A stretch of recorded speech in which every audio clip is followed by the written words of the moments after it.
Nandito po pala kami sa KFC.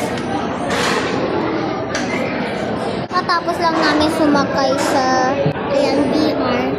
Sa VR ba? Ayan. Ayan. Ito yan na po. So guys, ngayon dito kami sa SM Dasma. Kakain na kami dito sa KFC. Kanina nag-turn tapos laro, tapos ngayon tapos mamaya guys, magsha-shopping tayo.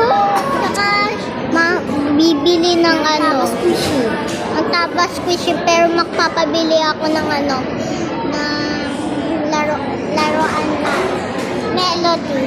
Guys.